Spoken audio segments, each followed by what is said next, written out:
Iya kan? Itu pun Pak Harto nggak langsung keluar-keluar, nggak langsung BPBD apa ya sekarang itu, Badan Penanggulangan Bencana. Karena kata Badan Penanggulangan Bencana ini termasuk kalau kata saya menirukan Pak Kiai itu mungkin kata yang kafir. Yang saya maksud kafir itu karpe pikir. Coba bayangkan, adakah manusia yang sanggup menanggulangi bencana? Nggak ada, Mbah. Nggak ada kan? Nah, kenapa Badan Penanggulangan Bencana? Berarti kamu menantang dengan Tuhan Yang Maha Esa. Setelah bumi bulu geni, nanti akan terjadi alang-alang bulu geni. Bagaimana cara mencegahnya? Ya tentu saya tahu dong, iya kan? Tapi kan pada nggak percaya. Mohon maaf, ngertinya apa-apa dari Tuhan Yang Maha Esa, dari Tuhan. Mungkin padi juga dari Tuhan, dari bumi dong. Ya nggak? Logikanya begitu. Mobil dari Tuhan. Ya kan, Tuhan telah berkata kepadaku, kalau etika sombong ini, mohon maaf ya, Tuhan telah berkata kepadaku, saya pernah minta apa kepada Tuhan. Oh, jawabannya apa? Oh, saya tidak punya pabrik duit. Jelas kan? Saya nggak punya pabrik mobil. Itu kan rezeki buatan manusia, jelas kan? Jelas, Mbak. Ngitung pawelinging kaki Sabtu palon pamono swantara. Tapi ulo salam mulya atur bagya wis muga nusantara. Salam mulia, Mbah. Salam mulia nggih. Nuwun sewu, Mbah.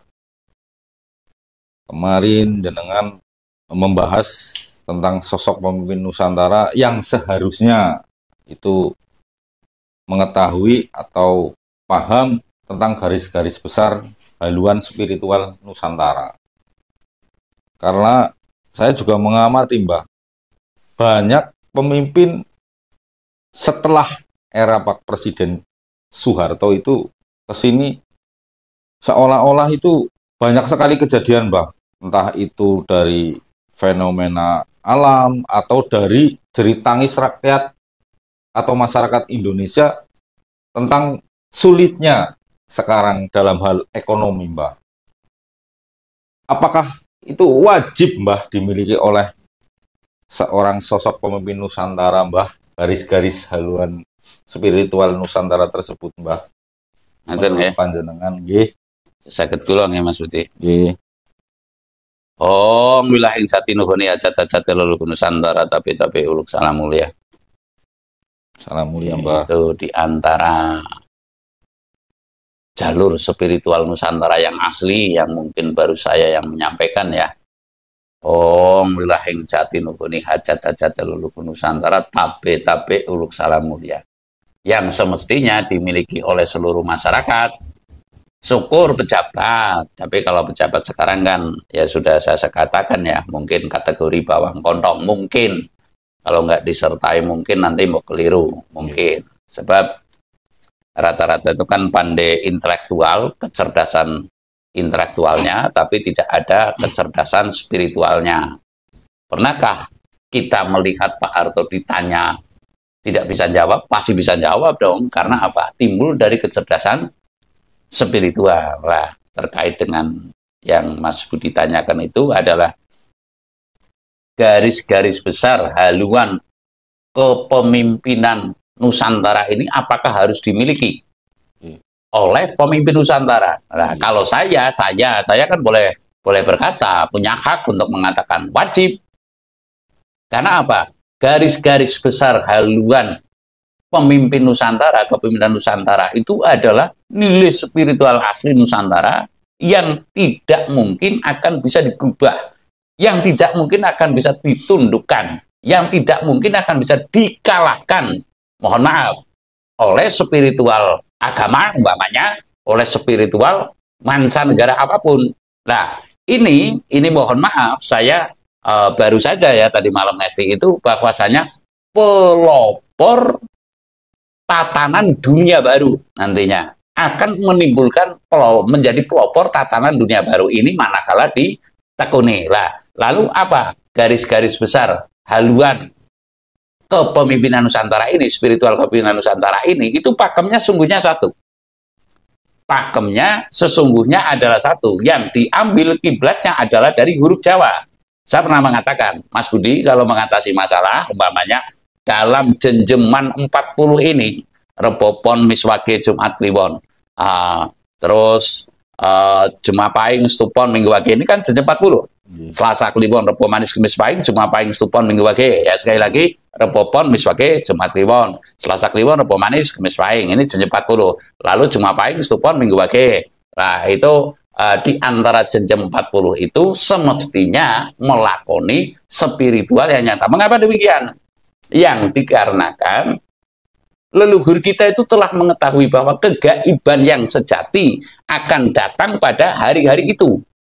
Ya sekali lagi, kegaiban yang sejati yang saya maksud itu laku lajering sukma. Di situ para sukma ini turun ke bumi dan lalu memberikan petunjuk kepada seseorang, baik petunjuk yang baik maupun yang kurang baik, begitu loh.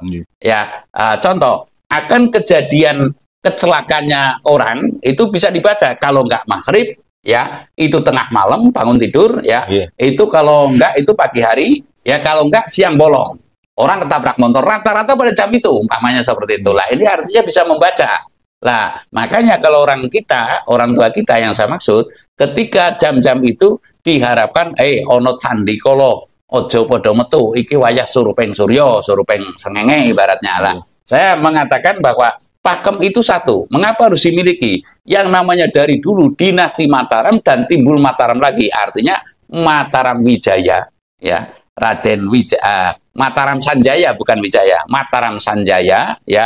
Lalu timbul lagi Mataram yang dikatakan Mataram Islam. Menurut saya bukan Mataram Islam, Mataram Yogyakarta atau Mataram Panembahan Senopati. Nah, lalu kalau yang dulu itu Mataram Sanjaya gitu, Mataram Sanjaya atau Mataram kalau perlu saya mengatakan itu Purwodadi malah Purwaning Dubati sih seperti itu lah.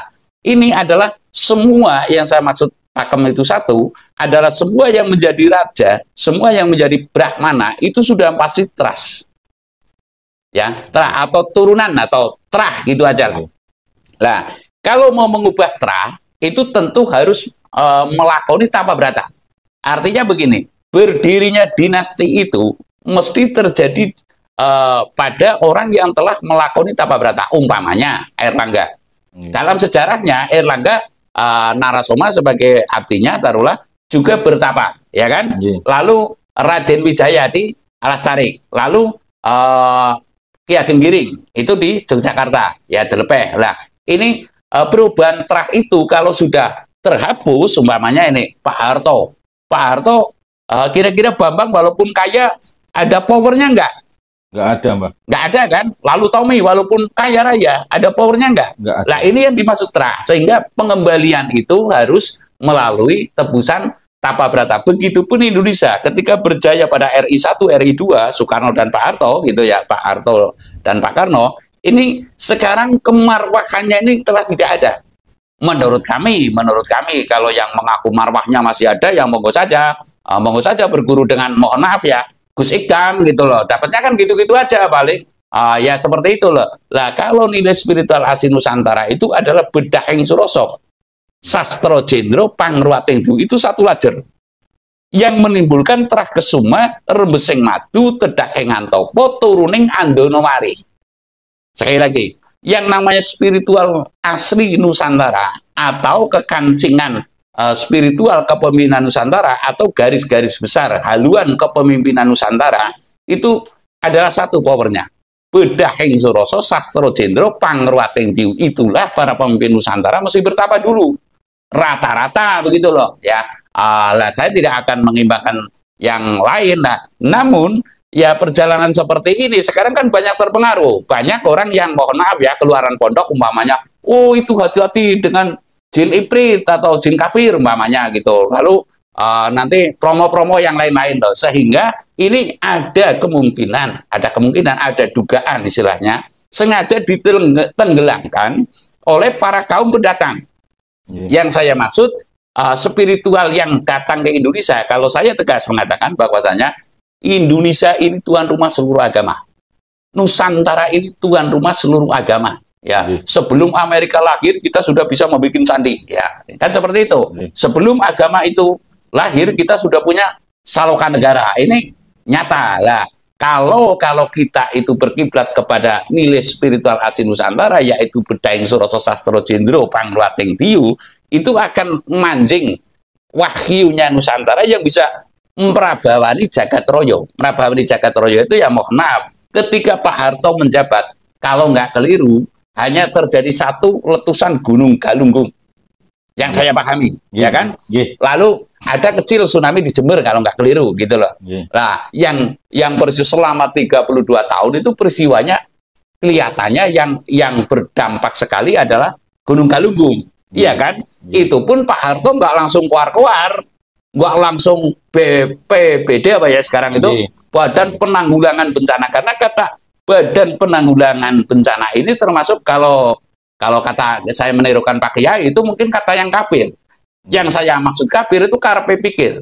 Coba bayangkan, adakah manusia yang sanggup menanggulangi bencana? Nggak ada, Mbak. Nggak ada kan? Nah, kenapa Badan Penanggulangan Bencana? Berarti kamu menantang dengan Tuhan Yang Maha Esa. Iya kan? Nah, ini sebuah kasunyatan yang perlu kita hayati. Sebab bahasa itu harus diatur.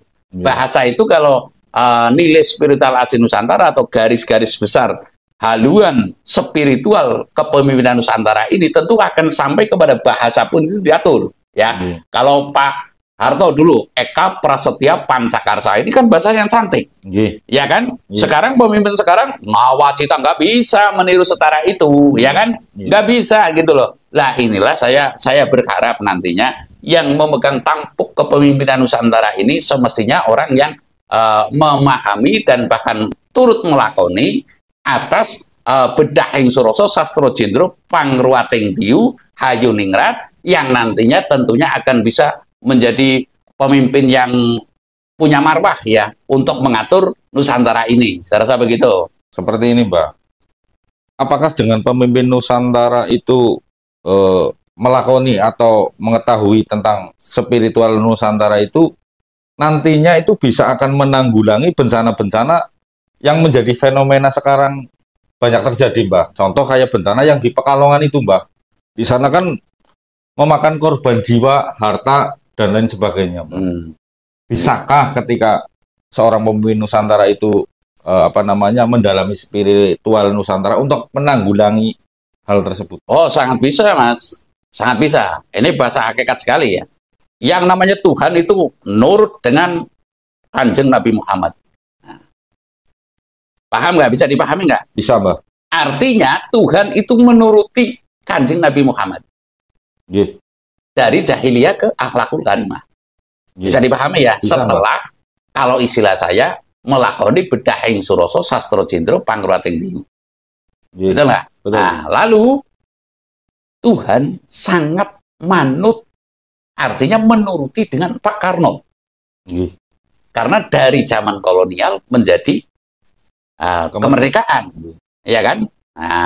Nah, yang saya maksud, ketika pemimpin telah melakoni yang demikian, telah paham dengan garis-garis besar spiritual Nusantara, itu bisa jadi karena telah kesumurang beseng madu sudah kedunung pada dirinya, tedakengan topo sudah bertapa, sehingga ada isyaroh kalau istilah kiai, petunjuk. Oh, Pekalongan begini-begini. Contoh, Mas Budi, saya pernah menjual sangat murah serban Jaka Kendil. Ini termasuk sangat ringan setelah saya menjual ya. Baru karena saya melangkah ini, Mpura Kalananggusi, baru ada kejadian-kejadian yang itu lah. Mungkin manakala mohon maaf ya, mohon maaf ibaratnya manusia ini tidak tanggap terhadap spiritual asli Nusantara, niscaya tanah Jawa akan digulung gitu loh, atau Nusantara ini akan digulung. Bahkan mohon maaf, seperti kejadian Bumi Wulu Geni terjadi nggak? Terjadi, Mbak. Di Los Angeles ya. Nah, ini kasus nyata, Mas Budi.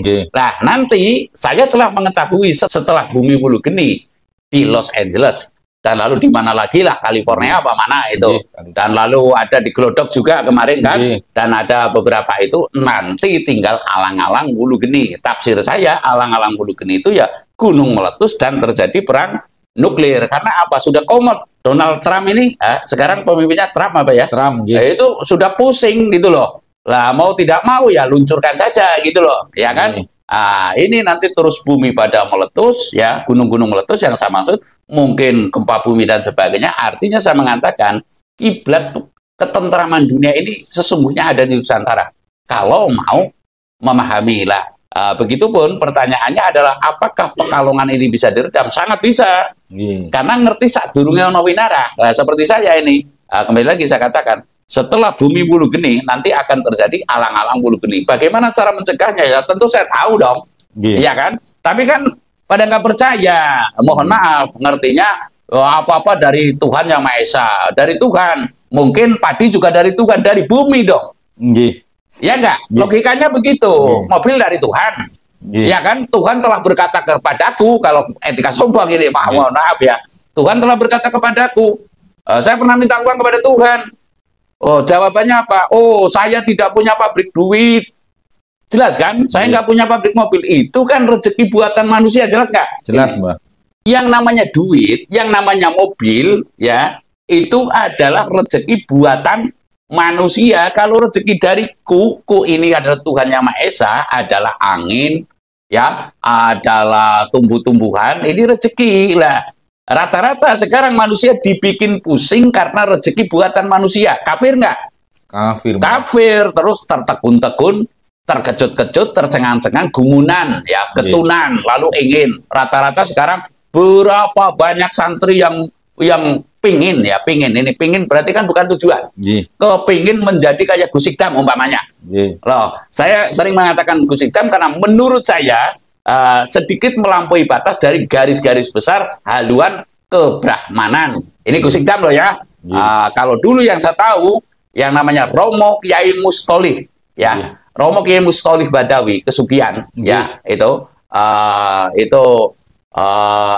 di Kesugihan lah, Kecamatan Kesugihan. Saya sowan dengan guru saya Darang Jono, itu kursinya saja itu mohon maaf, kursi bambu. Yang saya pahami, padahal santrinya ribuan. Waktu itu masih umpet tanah, ibaratnya kayak Gus Ikdam mungkin belum lahir ya. Ini adalah ciri kebrahmanan. Ya mohon maaf, sekarang mobilnya parkir, nah ini akan jadi apa? Mungkinkah bumi ini rela? Ya enggak? Pernahkah kamu sedekah ke bumi? Enggak, dianggapnya bumi ini mati. Lo gimana cara berpikirnya gitu loh. Kalau nggak percaya, kamu pegang jagung, jatuhkan, pasti hidup. Jagung yang belum direbus dan belum dibakar. Ya kan? Nah, ini sebuah bukti. Jadi, saya mengatakan akan sangat bisa untuk mengatasi kejadian seperti longsor Pekalongan. Karena apa? Sudah tahu, ngerti sadurunge ono winarah. Artinya melalui isaroh-isaroh. Saya rasa demikian. Mbah, matur nembah nuwun, Mbah, atas saudarane Mbah. Salam mulia, Mbah. Salam mulia. Ayo.